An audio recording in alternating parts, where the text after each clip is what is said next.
So yeah, so my name is Jan Uzunovsky, and I do growth.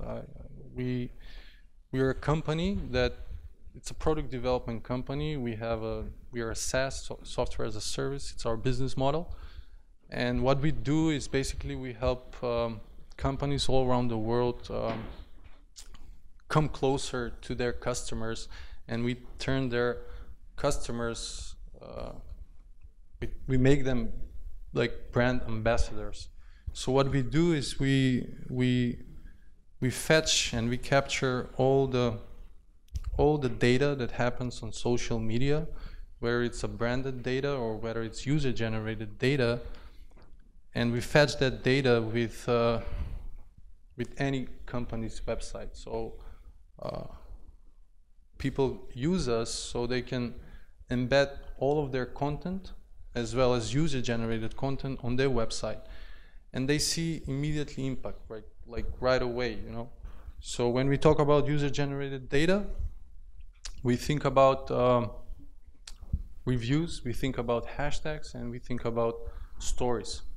So what we do is we make their websites alive, and people come on their websites, and when they see this data, when they see other people talking about the services or the products that are being offered by the company, they feel much closer. They feel that this is for real, you know.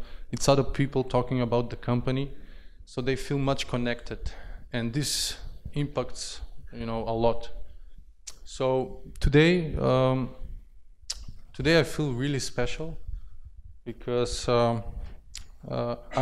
I got connected with cannabis 19 years ago when I was a teenager, and cannabis is a magical plant to me. I have so many stories to share with you guys and so little time, so I will try to make it really focused. The main point of my talk will be how to do customer acquisition in the cannabis space. So yeah, so whatever you do, whatever space you're interested in, before you make a move, you gotta understand the space where you are. So basically reflecting on who you are and what you want to do, but at the same time being mindful and being aware of what is going on around the world, and where does your story fit in with the stories of other people. And you know, you always start with the market. So you start with the market because you want to understand at what level the industry is, you know, developed. And when we talk about cannabis industry, although now it's emerging, and you know, we can say it's a kind of brand new industry. It's not, because you know, cannabis and hemp has always been present in our lives. So I remember my grandmother telling me stories. One of my grandmothers is from Montenegro, so she was telling me stories about how they used hemp back in the days, how her mother was using hemp to make clothes and to make ropes and this kind of stuff. And I was like, really? You know, I didn't know also. I was a teenager at that time. This was end of the 90s. So I thought that, you know, cannabis is only for smoking, but you know, it's not, you know. So as I was reading more and more about the subject, I learned that, you know, cannabis and hemp have multiple applications. And we can see also from this slide here, and probably you know also, you checked a lot about this, the industry is growing really, really rapidly. 2 years ago, Real Vision, which is a software as a service product for financial industry, which tried to bring research that cost $200K and make it like a product where you can subscribe for $3,000 per month. So it's a first of a kind product in this space. They had a report where they were already saying about cannabis and everything what will happen 2 years ago, and this is like, you know, just one indicator where basically everyone is, you know, interested about the space. Now of course, you have the recreational and you have the medical aspect of the cannabis, and both are growing. So yeah. So once you understand the market, who are the players, you know, what are the drivers of growth, where are the opportunities, where are the challenges or the risks, you know, no matter whether you have an idea and you want to start a company or you already started a company, it's a work in progress. You should always try to improve, like every day. And you should find your inspiration in your life. You should find your purpose, and you should really be honest with yourself and with your customers, with your colleagues. So you figure out the market. Next thing you want to figure out is the product, you know. And cannabis is a special product because it's about experience. For me, it's always about experience. And when you think about it, even if you, I don't know, if try to remember experiences which are really important for you that happen in your life, and try next time to think how you explain them. You will see that always you use different words. Every time you get back to the same event that happened. So for me, cannabis is like that. So it's really hard to explain it. Plus, when you think about it, the different attributes it has. So the origin strain, well-being, also, you know, the taboo, you know, the first thing that comes to your mind, whether you are aware of it or not, you know, you always project some things, whether internally or something that came from your culture or where you grew up or what your parents were telling you or what was the main thing at your school, you know. You get all these projections and immediately you have an attitude, right?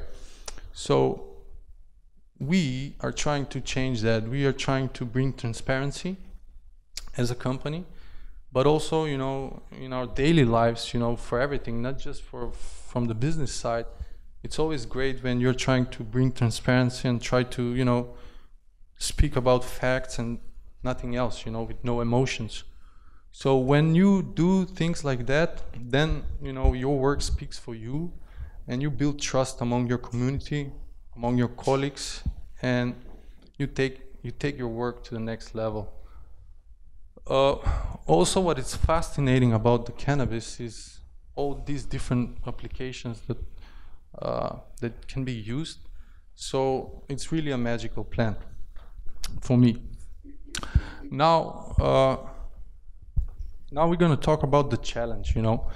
So being cannabis, what it is, you know, you should, like, usually when I try to understand something, I go back in the time as far as I can for, I don't know, I feel like I'm missing the story if I don't know what happened in the past, if I don't know why it happened, you know, because, you know, you can put why on everything, you know. It's like you read a sentence, you read a report, and then you ask yourself, why is this, right? So that you dig more, right? And then you understand why it's like that. And then if you follow the trail, if you follow whatever it's, you know, leading to the source, you understand why certain things happen.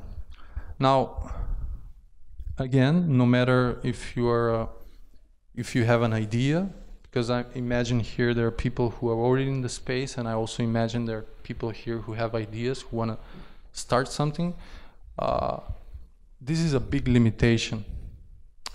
This is actually a huge limitation, and it comes from the legislation. It comes from the regulations that are in place in US, in Europe, all around the world. And it's really, I don't know, I'm trying to find the right word, but I would say interesting.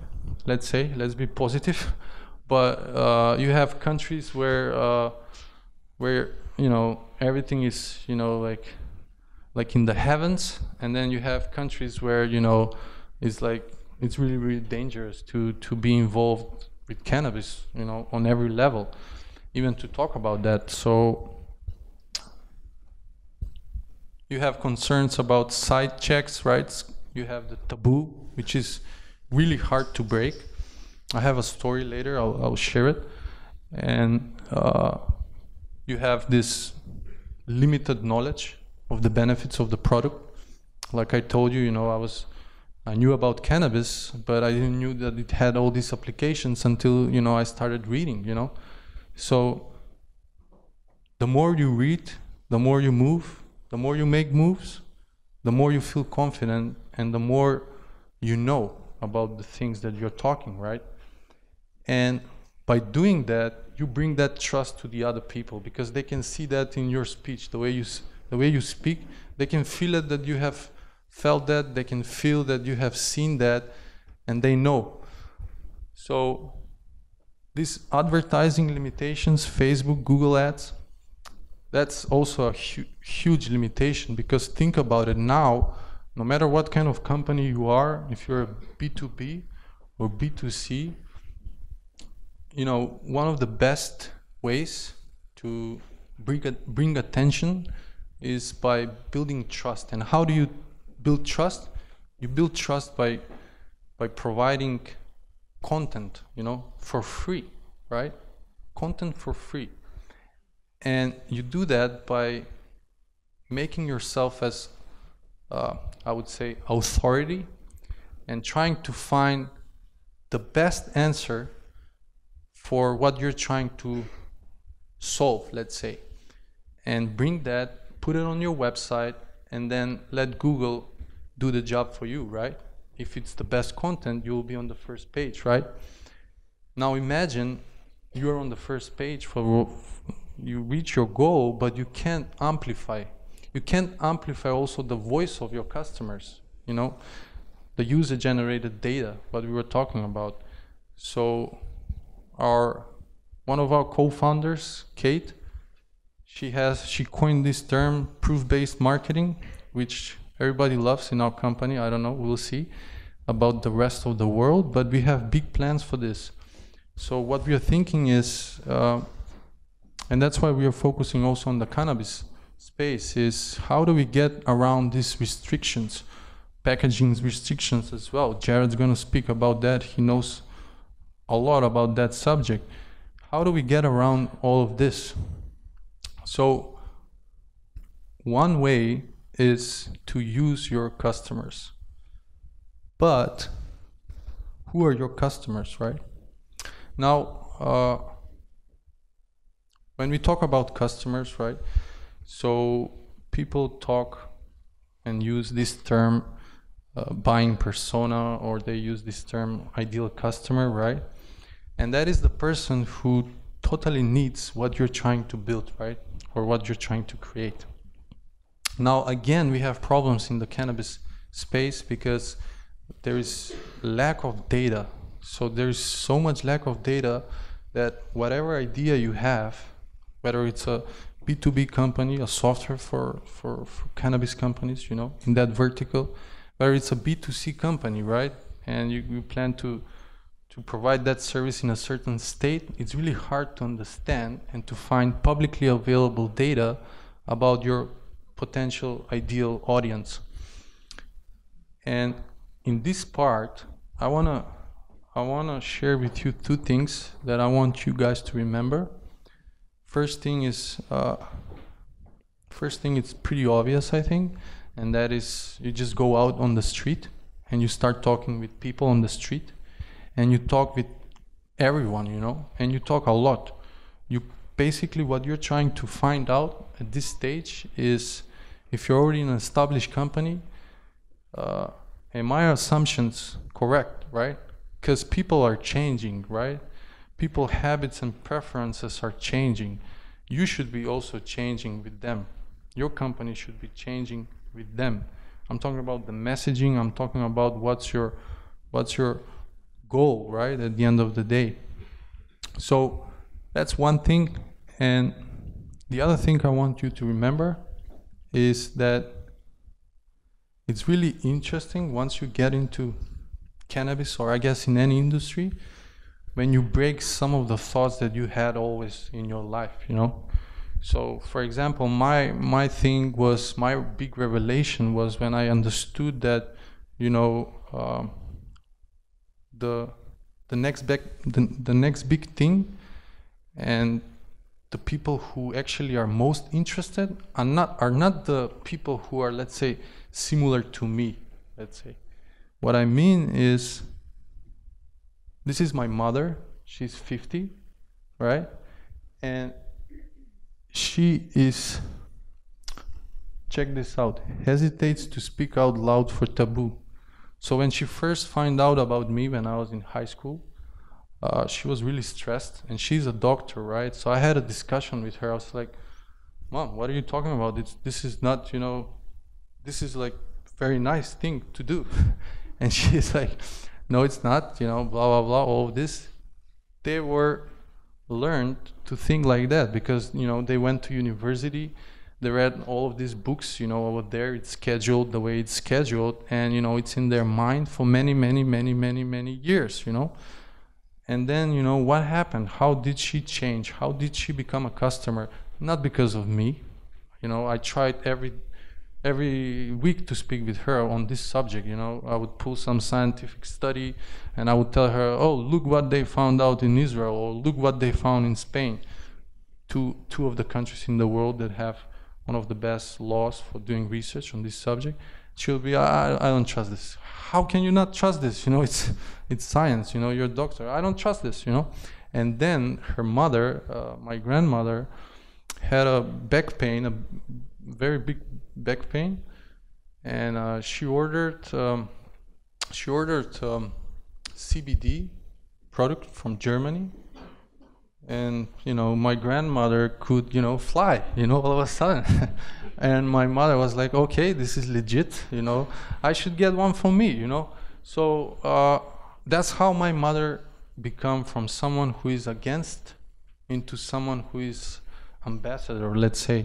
So what I want you to remember also, another great example, James, one of the co-founders of Dope magazine, which was recently bought by High Times, he had this revelation a couple of months ago while speaking on Green Media, where he shared that they learned that actually 51% of their readership or their fan base in US are people who are 50 and older, you know. So when you start thinking like that, then you realize that cannabis is much bigger than what you originally thought. So yeah. Now I think this is the most fun part for you guys, something that you can really take home. So we talked about the market, right? We talked about how much is important to understand who are you going to work with, right? Being a business, and taking on that journey, taking on that challenge, it's a blessing, because you get to choose what kind of life you're gonna have. You get to choose who you're gonna spend time with. You get to choose what kind of problem you're going to solve, and you get to choose who will be the customers of yours, right? So by doing all of that, you figure it out. But you know, the rules are same for everyone, right? The regulations are same for everyone. The depth and complexity, because the laws change not from a, like for example in US you have laws on federal level, you have laws on state level, and even you have laws on a county and district level, city level. So how do you navigate across all of that, right? Plus you have the interests of the other industries who are feeling the impact of this big revolution that is happening around the world. Mainly I'm talking about the pharmaceutical, the tobacco and the alcohol industry, you know. So you gotta be aware of all of this, and then when you feel that you know what you're doing, then you can start thinking about the tactics, how you can bring, you know, people to your website, how you can educate and make people aware about what you're trying to build, you know. So here I've listed here some of the most used tactics from all the cannabis, you know, brands all around the world that have huge impact if you guys figure out how to do it correctly for your market, for your ideal audience, let's say. So you should work with influencers super fans and establish referral programs, right? So, you know, Instagram is really taking it off, and not just for the cannabis industry, for all industries. But especially for cannabis industry. So if you're able to pinpoint someone who is really the right influencer, who has the right values and basically speaks the same language of your company and shares the same mission, you're gonna have a great match. And it's been shown that it's really, really beneficial for a lot of brands. Another one is, which I really appreciate and I think has one of the highest impact, is when you work with partners, publishers, directories, and forums. Now, this is really cool because when I think about publishers, I think about High Times, let's say, or Dope Magazine, right? Well, these guys don't have the same restrictions like you would have if you open a cannabis brand, right? You would have to adhere to the law and regulations depending on the market where you are, but these guys are agencies or publishers, so for them it's a free ride. Now think about the work you will do and think about the impact that your work will have. Now if this impact is pretty high, if you aim very high, and if you're doing something really creative, something really nice that people find very useful, these guys will find you, you know. They will want to feature you in their, magazines, and by doing that, you're gonna get a huge exposure because they have so many people following them, and also they can do, boost, of their posts on social media. So, more and more people learning about your brand, So that's one thing that I want you guys to remember. This is pretty obvious, meetups, conferences, so this is an example of that, right? So I really look forward after we've, finish here to chat over there and exchange thoughts and thoughts of, knowledge, happiness, and be helpful to each other, because at the end of the day, if we can make big changes, So going out, learning who is who in your community, sharing that knowledge between you guys will help you a lot. SEO is probably your best friend. We are big believers in SEO. Again, that was one of the major drivers of growth. Shout out to Kate.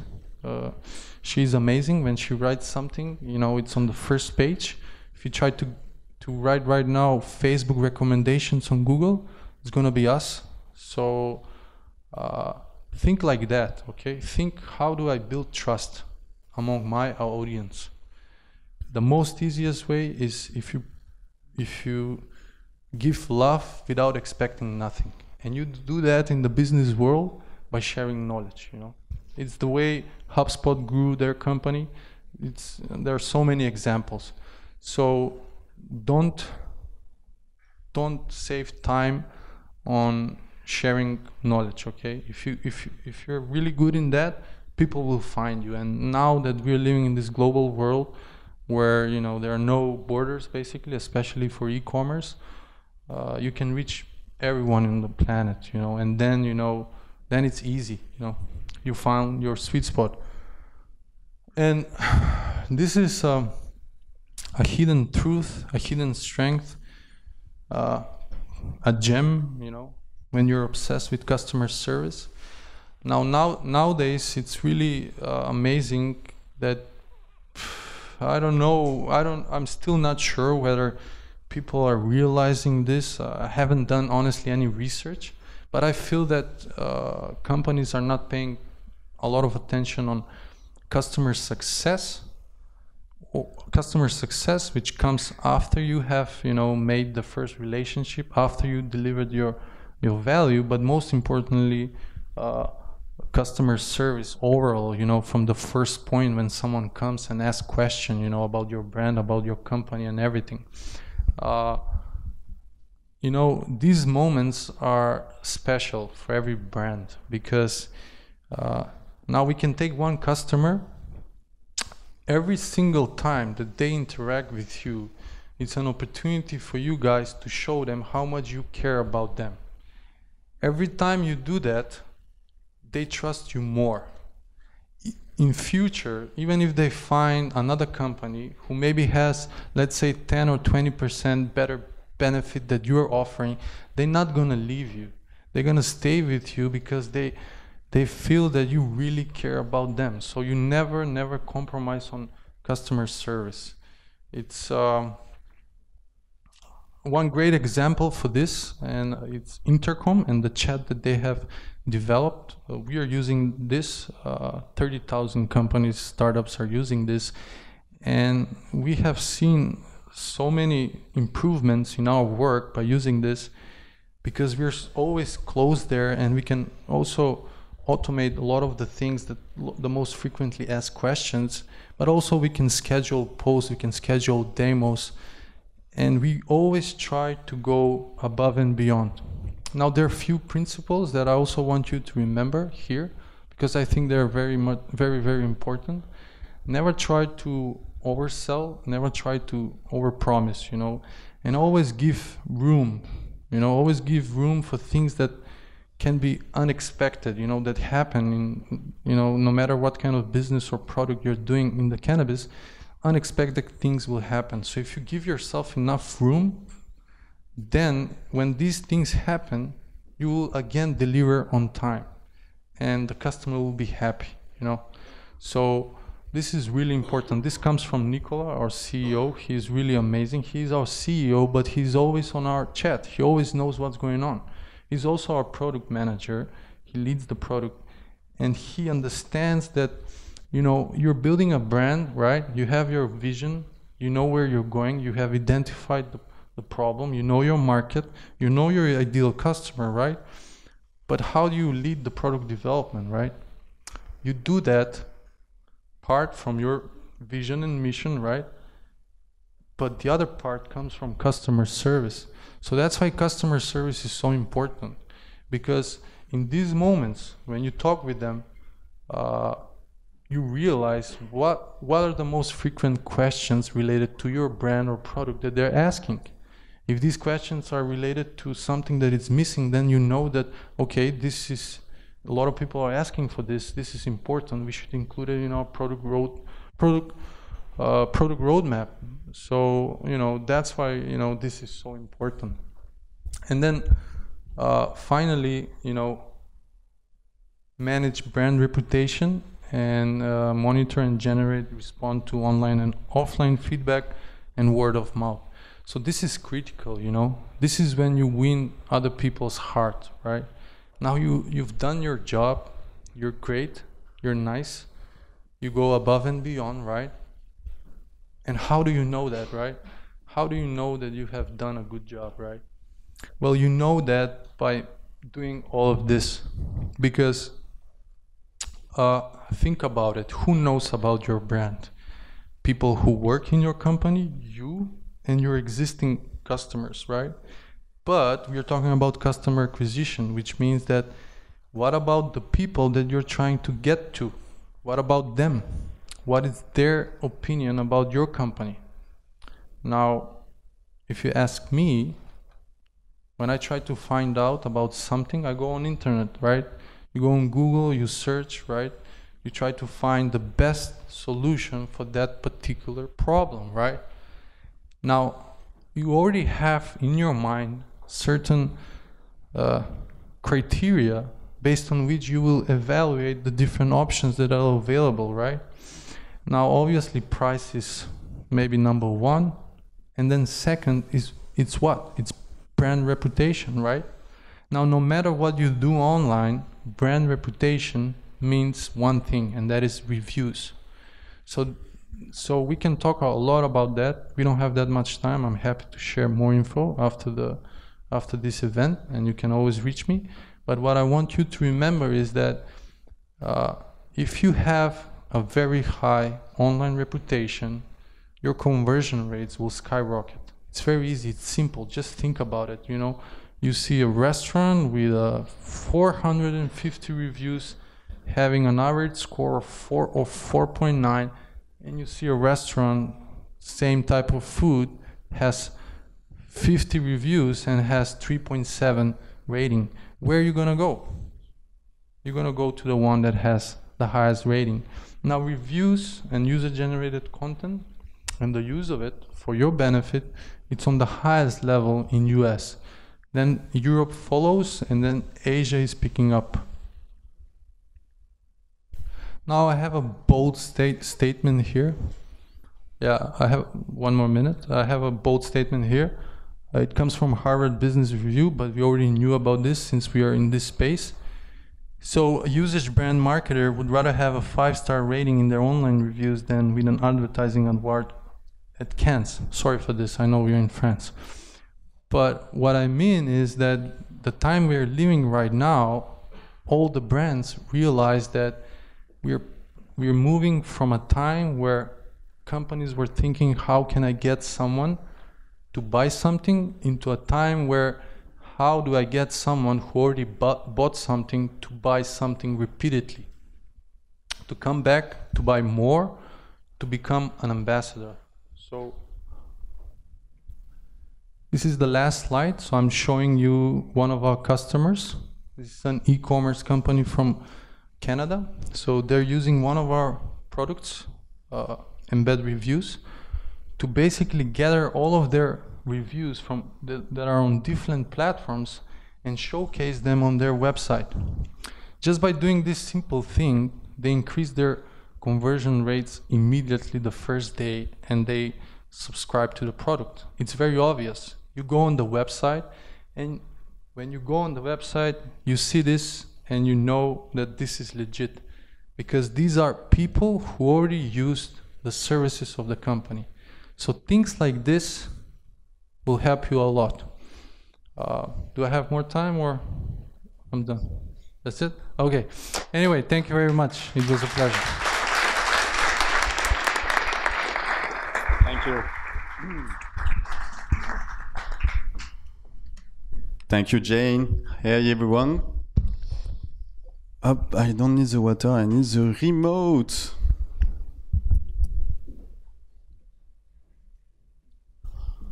So I'm going to talk with you today about wellness and cannabis and present you my company Harmony, which is the biggest CBD brand in Europe. First, I have a question for you guys. J'ai une question pour vous. Who knows what is CBD? Who knows CBD? Wow, everyone, that's amazing. Almost everyone. I started CBD 4 years ago, and at this time nobody knew about it. It was a bit difficult for me because, as you can hear, I'm French. I have a very strong French accent, and I was also the sales guy. So I was like calling some shop in the UK to sell CBD e-liquids, and the guy didn't understand anything of what I was saying. So I'm like, CBD, what? What are you saying, mate? I don't understand. So it was very hard at this time, and I'm very pleased today to see that everyone knows about CBD. It means I probably did a great job promoting it, and there is more and more companies joining the game. So that's really amazing. And I will tell you a bit more how I did Harmony in the past 4 years. You hear me okay now? You reduce the volume? That is fine. I talk loud, for sure. So let me start with a bit of a storytelling. For thousands of years, people thought the earth was flat. Actually, sailors in their boat were afraid to explore because they thought they will literally fall over the edge of earth. And after hundreds of years, finally, they realized the earth was actually not flat, they were rounded. And that's where we started to discover so many new things, so many new territory. And for the past 50 years, we've actually demonized cannabis. Cannabis was seen like a very dangerous plant, which were really bad, forbidden, used to get high. That's so bad to get high. But that's changing too. But at the end, what I really think is not the question is not really if it's going to change, because it's changing. Cannabis is coming. The idea is more how is going to change. How are we going to use cannabis in a new way? How we were unable to use cannabis so far. And my company Harmony is actually focusing on a new usage of cannabis. which is cannabis for well-being. Because, yeah, it's fun to get high with cannabis, but actually there are so many usages of cannabis which we are finally starting to discover since cannabis is less and less demonized. And my company is focusing on this new usage of the wellness industry. And CBD is actually leading the wave of the wellness industry. CBD is one of the best tools for wellness. And CBD is taking over the wellness industry. The numbers are there. In 2018, the market for CBD products is around €1 billion. 2 years ago, it was 0. And in 2022, some forecasts are saying CBD will be a $22 billion market. So from 1 billion today to 22 billion in 4 years. It's huge. I think there is no fastest growing industry than CBD today. And it's an amazing opportunity for startups to get into the game and build very, very successful companies. And Harmony, my company, lead today CBD in Europe. A few numbers. We have a distribution network in 26 countries. Our products are sold in more than 2,000 shops in Europe. We have 60,000 users coming on our website every month. And all of this without any outside investment yet. So it's pretty unique numbers. A lot of startups don't get that big without investments. But that's because so many people are looking for CBD. It's a great opportunity to grow very fast by selling CBD products without having to spend a lot of money in marketing because right now CBD is very looked for and there are a lot of demand for this type of product and not many companies working on CBD products yet. So how I got started with CBD? Actually, a long time ago, in 2012, I realized the potential of CBD products. I was very involved into cannabis science. So I was thinking about creating products from cannabis, but obviously cannabis is illegal in Europe. The main compound of cannabis is called THC. That's the one that gets you high. That's the one which is classified as a illegal compound by the United Nations. And it's illegal in most of Europe. However, in Europe, we are growing industrial hemp. And hemp is a strain of cannabis which don't contain THC. And hemp was being used a lot in Europe for fibers, for seeds, to make clothes, to make insulation. So there is a lot of hemp farmers. Actually, France is the biggest grower of hemp in Europe. And I realized that in hemp, you have actually a lot of CBD. So in 2012, with a friend, I started to grow hemp myself to test different strains, to see the level of CBD. I did some harvest by hand. It was a lot of fun. I did some prototype of products, some CBD oil, CBD cream. And finally, in 2014, I've launched probably one of the first CBD products in Europe, which were a CBD vape. And since then, what a journey. We are today based in Barcelona with more than 2,000 shops selling our products, 2 offices, and 29 employees. So this is the first product I launched actually in 2014. And before to get Harmony, I've tried a lot of different things. And I think one of the key of building a successful startup is to be able to iterate very quickly, to move on very fast, try, fail, learn, and do again. So Cannavape was launched in 2014. I had actually another brand called Natura Geek. This was our e-commerce store. So we made Natura Geek because we didn't find any payment provider for Cannavape.com. When you go and ask Stripe to have online payment and your website is called Cannavape.com, they don't really like it. So for more than a year, I couldn't find any online payment provider to sell my products online. So that's why I've built a website, naturageek.com, to sell Cannavape. Then I launched a new brand, Satija, because I wanted to have some CBD liquid in a bottle. Finally, I scrapped all of this for the reason I'm going to explain later. This is me during the press conference of the launch of Cannavape. So I wanted to tell you a bit more about this story because it's something I learned a lot from. So I launched Cannavape in 2014. I was young and very excited by CBD. I wanted the world to know about CBD. So I organized a big press conference in Paris. We had a lot of journalists coming. It was the launch of the first legal cannabis e-cigarette. It was great in terms of media attention. I got more than 8,000 press articles. I was everywhere in every TV channel, newspaper, radio. At the end of the press conference, I had like 10 mics around me, people asking me questions. I was feeling like a star. But it did create some issues. So I got a lot of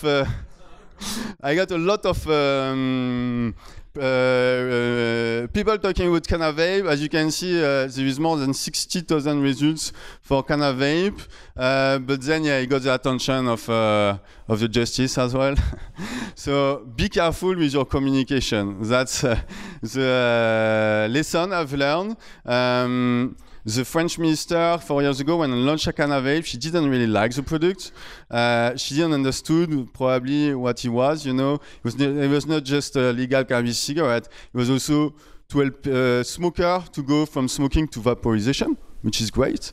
But yeah, she was a bit against Cannavape, so she tried to ban it, and then she asked the police to open investigation, and then I had to go to the police station. We had the police coming to the house. It was a bit crazy, and then I was brought in front of a judge. I lost the first round. I got, as you can see, actually a pretty strong judgment because they gave me 15 months of suspended jail time and 15,000 euros because they were saying mostly I'm doing a medical product without authorization.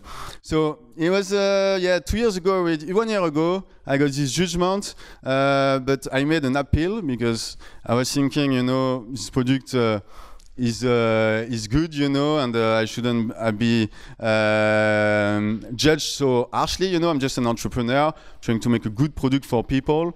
Yes, you know, I went a bit big in terms of the communication. I was very excited. I wanted the world to know about CBD. So yeah, if you launch your cannabis product, if you launch, even if it's just hemp and CBD, be careful to the journalist. Don't go too big on communication. Be very careful on what you say, because journalists, they love to polarize, they love to create polemics as well to generate clicks. So you're gonna get great visibility, but then after it can be a bit dangerous. So at the end, I did an appeal, and I was happy because judge finally and la Cour d'appel d'Aix-en-Provence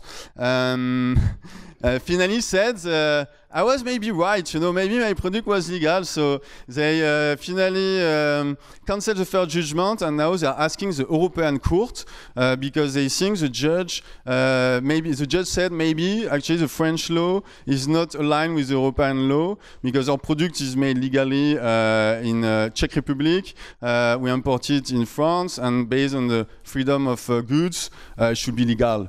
So now I'm on the European Court level, educating them about CBD, because to be honest, nobody knew about CBD. French authorities, judge, it's very confusing for them. They saw CBD is coming from cannabis, and they are very scared of cannabis. So yeah, it's a lot of education. Now I'm trying to be much more discreet in the medias, so I don't take too much interviews anymore or communicate that much, and I'm trying to really work in a very collaborative way with the authorities and explaining them exactly what this type of products is for and how we should regulate it. So I have amazing lawyers working with me on this topic. It costs a lot of money, but that's a game, you know. the cannabis is a regulatory game. It's very complex, and actually a third of my time is dedicated to compliance and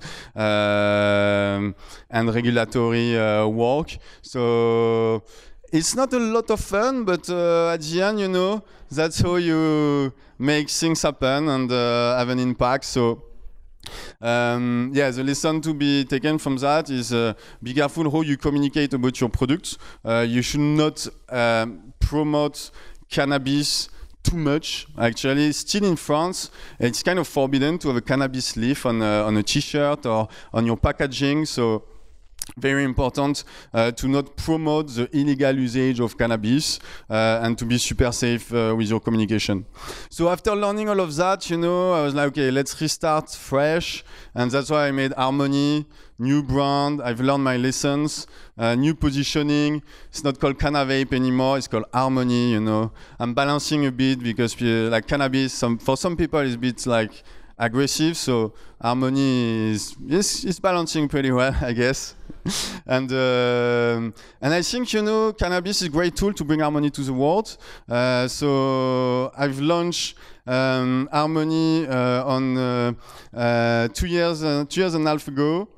And it was a great positioning because since I launched Harmony, new branding, new packaging, new pricing strategy, new flavors. I've learned a lot the first 2 years. And now in just 2 years and a half, we sold more than 500,000 units. So pretty big, and every month we are helping more than 4,000 people, smokers, to vaporize. So a lot of people that we are helping to get into vaporization. And in the world, there is more than 1 billion smokers. Actually, smoking is the first preventable cause of death. There is still a lot of people smoking. Here in France, actually, we are very well known to be a big smoker. And CBD liquid, I think, is the best way, is the best product for smokers. Smoker of cannabis, smoker of cigarettes should get started with CBD liquids. So I did all of that with a very great team. And I think, obviously, the same recipe that you have in tech startup apply to cannabis startup. You need to pick the best guys possible. So your friend you're smoking with since your childhood, maybe they're not the best ones, you know.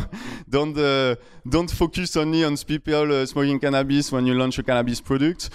Try to go and get expertise from different type of industry. So, for example, our financial guy, Christian, is a financial guy. He worked for Goldman Sachs and have 10, 15 years experience in finance.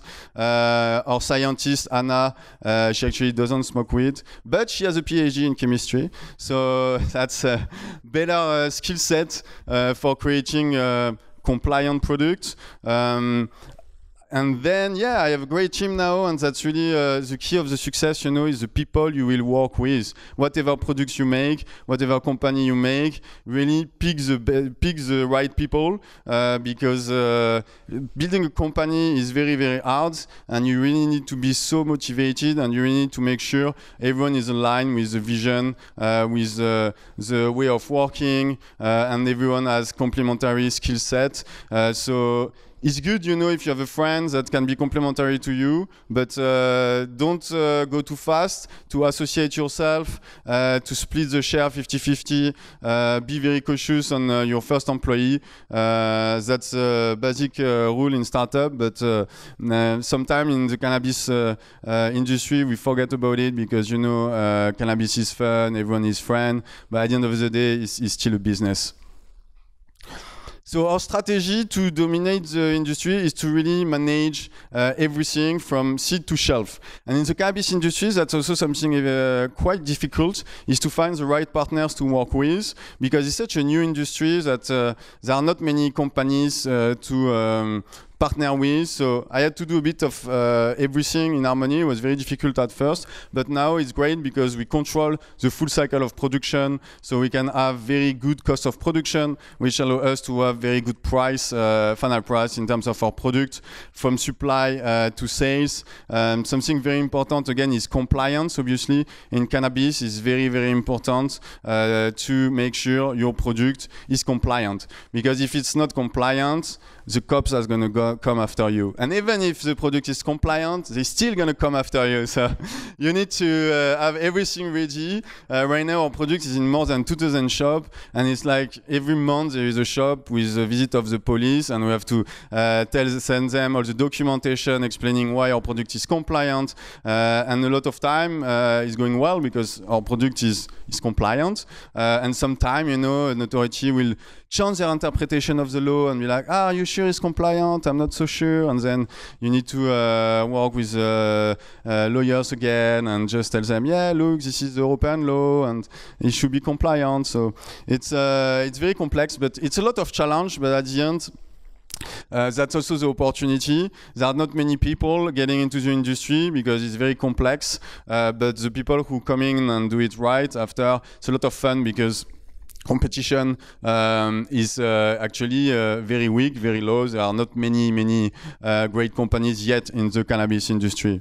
And that's actually what I'm talking about it. I think to be successful in with your cannabis startup, you need really to think about having a cohesive strategy. You need to be really good in everything you do. There's a lot of challenge in this industry, but I see challenge as opportunities because once you overcome the challenge, you know how to do, and other people maybe won't be able to overcome this challenge. So the biggest challenge in the industry, obviously, is regulatory paralysis. There are a lot of regulations. Country by country.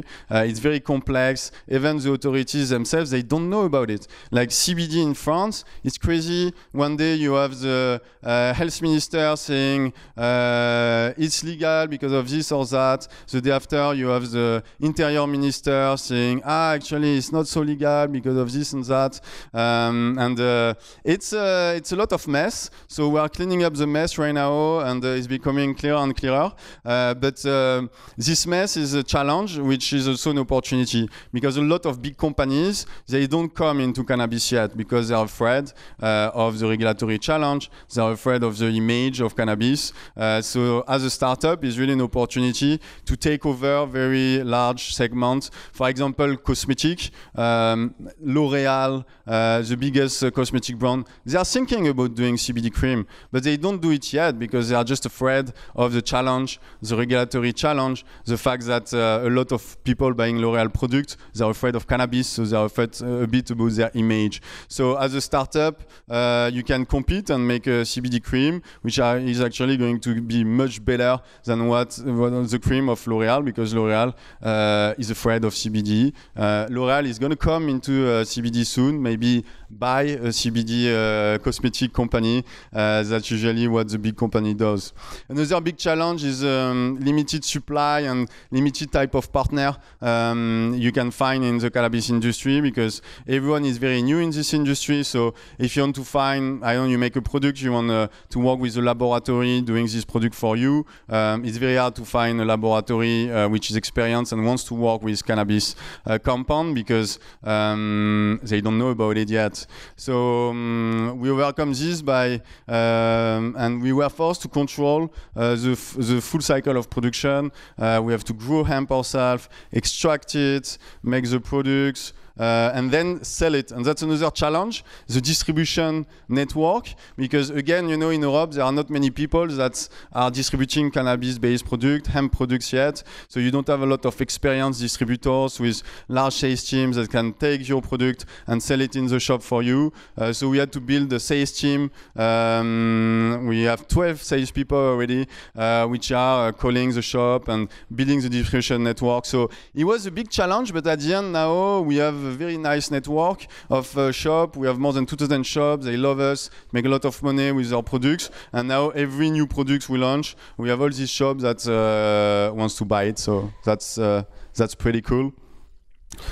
And really for us, the key is to try to make a strategy which can feed itself. So it's all start by providing value for your customer, creating a community and educating your community. So we invest a lot of resources into making sure our clients are really happy, to educate them, to innovate, to make the best product that solve a real challenge.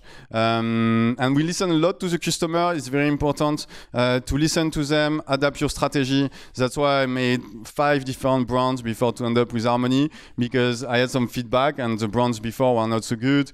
Cannavape, the name, you know, I like the name, you know, Cannavape is pretty cool, but at the end, it's a bit too polarizing as well. It's a bit scary for some people. So we listen a lot to our customer, and today we are very happy to what our customers are saying. Our products represent the highest quality of the market. We are the industry gold standard, so very excited to have this type of testimonial from our clients. And that's actually it for my presentation.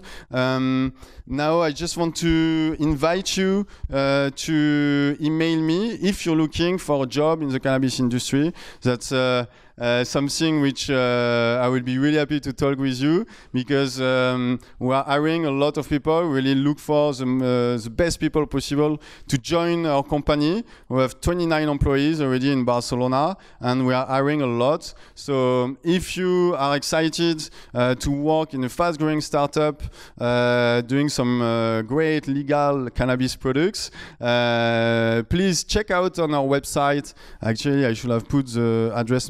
It's there. It's meetharmony.com. You go on the About page and the job page, and you're going to see a lot of job opening. And if something is interesting for you, please apply. And if you want to talk, please email me. We're really hiring a lot right now, so I hope you're gonna send me an email, and we can discuss. So I try to keep it short, because short is sweet.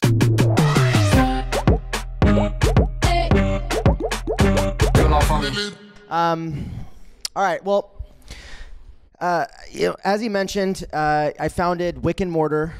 We are the largest cannabis-focused branding agency in the world, actually. We represent clients from all over the world, in most medical and recreational states as well as countries. I started the company 10 years ago, 2009, because I recognized a need for good design in an industry that really wasn't much of one to begin with. When I started, it was really just the inception of cannabis. The pot shops that I saw when I walked in were pretty ugly. It felt like I was walking into a dirty underground smoke shop, which I guess is kind of what it was, right? But nonetheless, I saw the need to bring good design into an industry that clearly lacked it. Let's see how to work this thing. There we go. Well, Wick Mortar. Again, the reason why I started my agency is because this industry has been ostracized and demonized for a very long time. The first step that we take when we engage with the client is the creative brief. The creative brief is where we go through a series of in-depth questions tailored to your business that help us better understand and solidify the creative direction moving forward. Now, a lot of companies don't take this step and oftentimes fail before they start. They come up with names that mean absolutely nothing with respect to the direction of the brand and where it's going. So when we go through this process and we extrapolate all of these answers, we're digging deep to better understand what the goal of this company is. And if you don't know, we'll help you find it, because that's what branding agencies do. The next step is brand directional mood boards. Do you guys know what brand directional mood boards are? Most don't.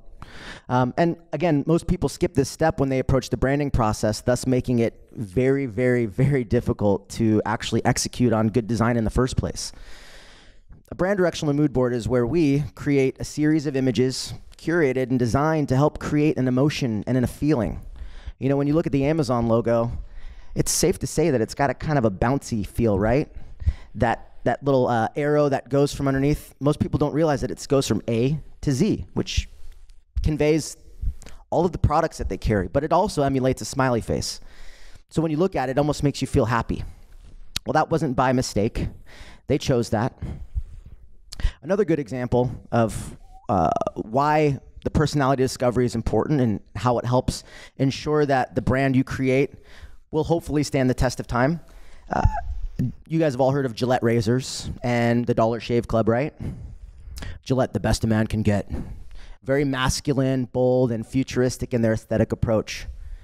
So when they created their brand identity, they probably used words like bold and futuristic, as where the Dollar Shave Club probably used words like funny and comical and things that better described the tone and personality that they intended to take to market. And when you look at the razor industry, not that I follow it very closely, although I've got a nice little beard going, one of the things that I realized is that what they did when they created that brand with those personality traits is they disrupted an industry that was fairly saturated. It's really hard to compete in the razor market. It's also hard to compete in the water market. I mean, you're selling water. It's the same stuff, right? So how do you differentiate yourself to a point where you stand out above and beyond your competitors? So when we create these personalities, right, we are creating personalities based on the optics that we see of the industry. Now, given the fact that we represent so many clients on a global scale, we are the only agency in the world that has the ability to look at all of these brands and analyze them as quickly as we do to give our clients the best direction as far as how and where they should go based on that personality. So when we produce these personalities, they are what we consider 3 to 5 of the most profitable personalities we can convey or give to them. So once we've solidified the personality of the company, we've used, again, those words that describe, bold or futuristic, we go beyond and take it a step further by giving our clients supporting rationale to help them better understand, well, what does bold mean? Because bold can mean something different to you than it means to you. And so we need to get definitive, because at the end of the day, what we're doing when we build a brand for a client is giving them the steering wheel and map to moving their company forward. It's one thing to be a good brand owner. It's a good thing to be a good business owner, but it's another to be a good brand owner. Can you guys hear me okay? Okay. Next slide. So this is really funny, right? We don't put lipstick on pigs and we don't polish turds. You guys are probably wondering, what the hell do I mean by that? Well, a lot of companies that come to us, they think they've got the best name in the world, right? They've got this Canon name, right? They've got this weed that. Now take it from me. When I first started my company, we were called Online Marijuana Design. Not very creative, right? Funny, given that we were a creative agency. Well, when you look at the timing of the industry then, 10 years ago, there were no ancillary businesses. There were no creative agencies. And to be honest, farmers weren't the smartest business owners. They didn't have much business acumen, given the fact that what they were doing was pretty illegal. So we had to create a name that stood out and made it blatantly obvious what it is that we do. A year and a half ago, I rebranded to Wick Mortar for obvious reasons. But what I realized and had recognized during that process was we were literally living up to every faux pas that we had convinced our clients to avoid. We had green in our brand, we had a pot leaf on our logo, and we had marijuana in our name. But we were very successful. We were first to market, and so we felt like, well, we could own that, right? Because we were first to market. And well, what happened is the industry grew, and so did businesses, and well, they started echoing and emulating everyone. And so when that happens, ultimately what you see is a sea of sameness. And people, or brands for that matter, dilute the strength of their brand before they've even had an opportunity to start. So when we come to, when a brand comes to us with a name or with something that we feel isn't going to remedy good results, let alone stand the test of time, we take them through a rebrand. And again, most of the companies that come to us don't even realize they need a rebrand until I've had this conversation that I'm having with you. So again, what do I mean by putting lipstick on a pig or polishing a turd? Well, I'm not really interested as an agency owner when a company comes to me and says, hey, this is our brand and we want you to design packaging for it or come up with a story for it, yet they've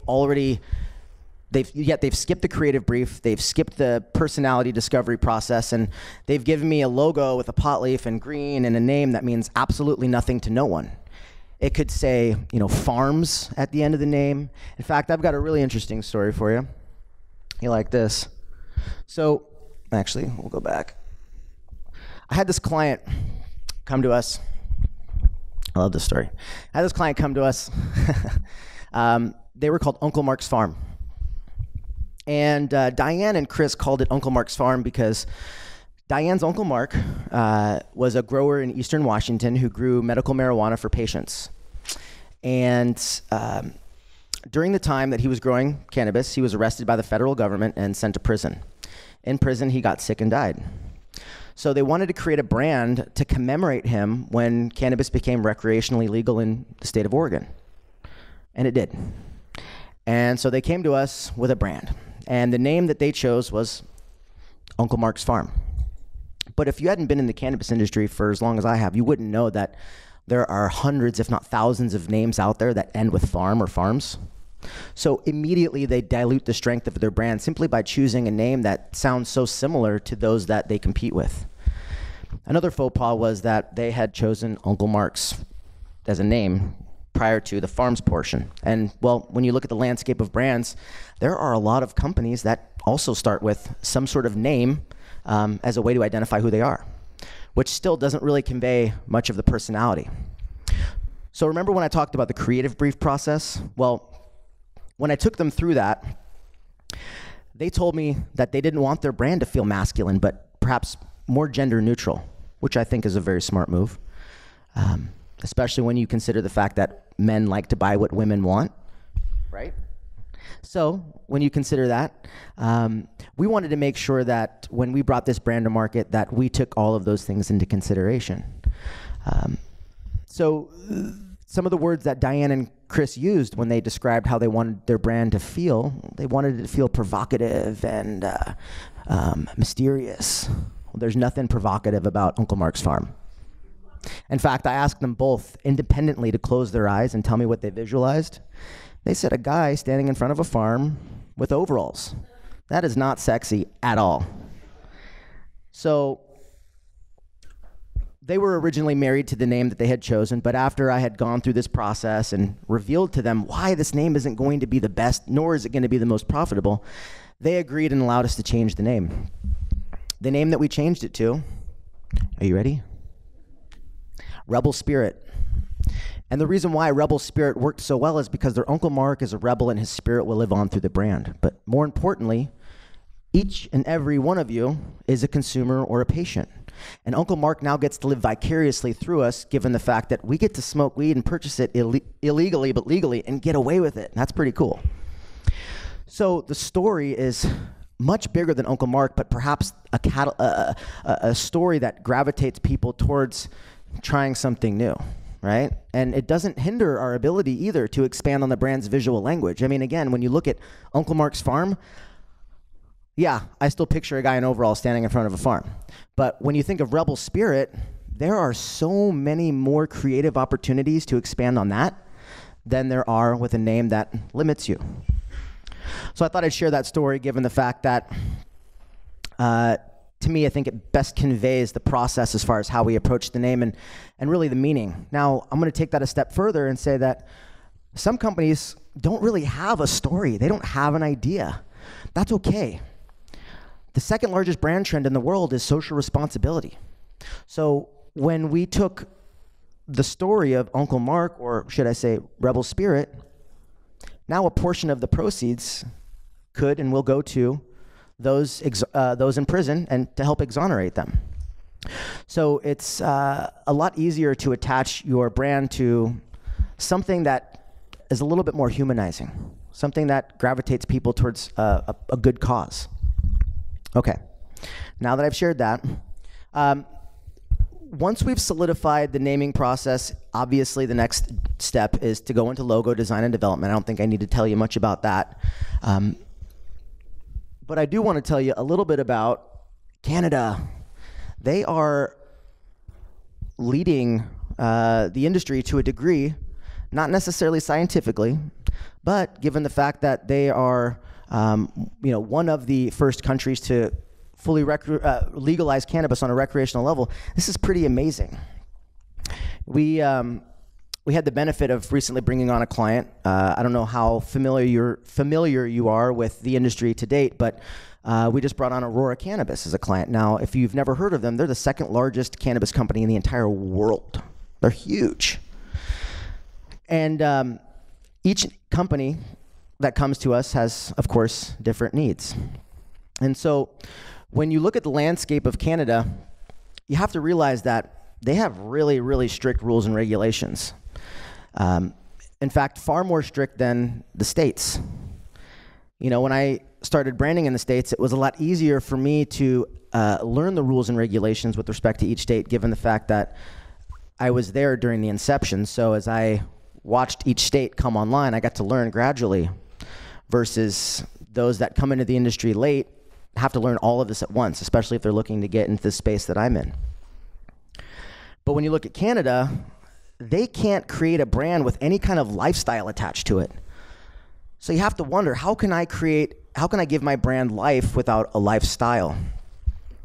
And I think that this is important to share with you guys, because I'm not exactly sure what the rules and regulations are going to look like here, but in preparation of that, I want to make you aware of what we're doing in the States and what's happening in Canada.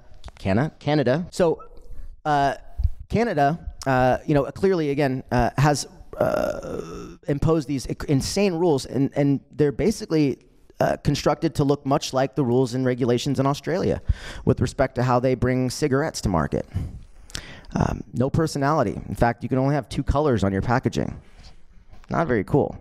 So what we've learned to do is help humanize brands by integrating new technology. So some of the things that we're doing to give a brand a lifestyle, or a life without a lifestyle, is inviting people into our company culture. So an example would be if I did an augmented reality tour of the farm and shared and showed the staff that work there and them smiling and the clothes they wear and, you know, the fun times they're having. And that's a great way to humanize a brand without conveying one lifestyle, but also giving them the ability to see what it's like inside the company. Because I think it's perfectly okay to show consumers, you know, what your team is like. I think that's just goes back into being fully transparent. Do any of you guys have any questions thus far? I know that this is at the end portion, but I know people have a lot of questions about Canada every time I talk about it, and I can talk about it for a couple hours. So, no questions? Cool, perfect. We'll wait. So, a lot of the challenges that we're seeing with packaging, and just the opportunities themselves are rather interesting. You know, what's crazy about cannabis is it's a medical product and it's a recreational product. There aren't any other products in the world that I can think of that marry between the two. And when you look at, again, CBD and THC to CBD ratios, you then get into the wellness side, which I believe is the bridge between recreational and medicinal. But the other thing that's really interesting about cannabis is that there is no global packaging system. There are so many other industries that have one, but cannabis does not. So when you look at chocolate, or you look at beer and wine, or even coffee, coffee, you always got to have that morning blend, right? Deep dark roast, they have these names that identify the potency, the purity, and that's standard across all coffee companies or coffee brands. As where cannabis, it is not. So why is that? Well, it's so complex. In fact, there are, I think a couple hundred different terpene profiles, but when you combine, one terpene with another, I mean, just imagine how many different concoctions you can create. It's like being a chemist. Well, it is being a chemist. But it's interesting because you can create all of these different experiences for all of these different people. And I'm learning more and more about that every day. In fact, I just became partner of a company called Melix. Melix is a company where we basically test your genetic markers to determine which terpene profiles make the most sense based on your genetic makeup. And so we can help you solve problems before they even start, or recommend products that will help solve problems that you're currently experiencing. And so again, circling back, terpene profiles is huge. Have you guys ever heard of the word terpenes? Any of you? No? Yes? Yes? No? Yeah? Cool. So, yeah, again, terpenes are interesting. They are really what's going to dictate, the experience that people have with product. A really interesting brand that I like to talk about is a company that's called Coast. And when they came to us, they had a really unique problem. They had low potency THC, and they said, Jared, we want you to find a way to make us money with our low potency THC. Well, if you know anything about low potency THC, that basically means cheap in the States. Anytime you hear low potency, people immediately assume that it's not very good quality, which is not true. What we did with them was in line with what we felt was going to be perhaps, I think, the best solution based on their needs, and that was creating a parallel experience between that of cannabis and that of cigarettes, right? Now hear me out. I know cigarettes are bad, but the goal here was to move people off of cigarettes and onto cannabis.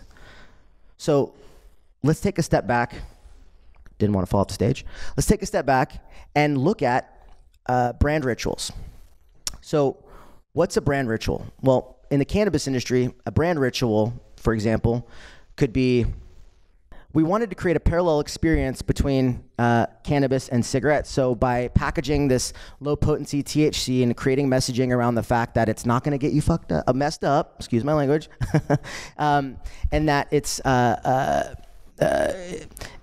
going to help cure that similar feeling or that habit. In fact, most people that smoke cigarettes that have that habit forming, it's not just the tobacco, it's actually just having it in your hand. And so when you create a product that emulates a cigarette, gives you a similar buzz, but doesn't have that nicotine in it, you've created something pretty powerful, because essentially what you're doing is you're moving people away from cigarettes and onto cannabis, preferably low potency and CBD products. So when the speaker before me spoke about CBD and the wellness benefits there, he was absolutely right. It is going to be a movement. Now, the reason why I wrote confusing, convoluted, and contradicting up there is because that is pretty much the best way to describe rules and regulations when it comes to cannabis each and every time it comes out, because I shit you not, you can't make sense of anything. It's beyond difficult to understand, and sometimes it takes bringing on an attorney just to make sense of stuff. So when we talked earlier about coming up with a name for your company, one of the things that I definitely want to make sure that I point out is that work with a lawyer. It's important to know whether or not what you're doing is legal.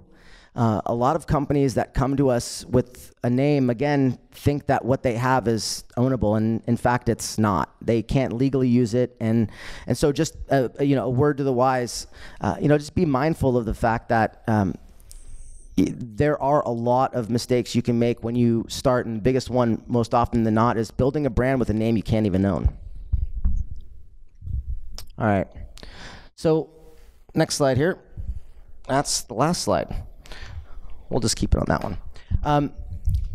I want to dive a little bit further into just some of the questions that you guys have, because I believe that there are obviously a lot, and I know that the branding process for some of you is probably something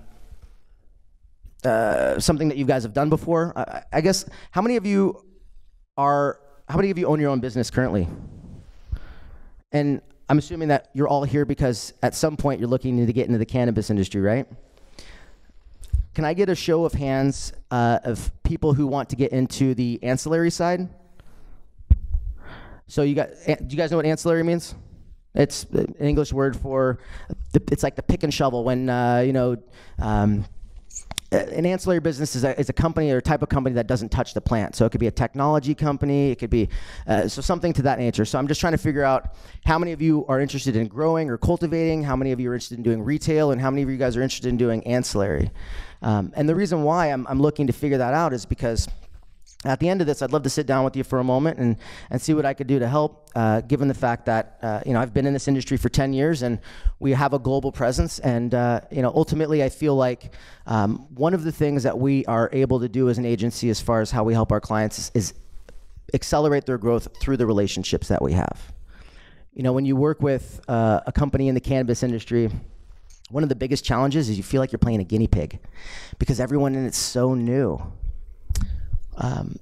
So it's really important to make sure that the people that you're working with are experienced and do know what they're talking about. But that said, again, I really, really thank you for having me here, and I really want to open up the floor to questions because I know how long that can take sometimes.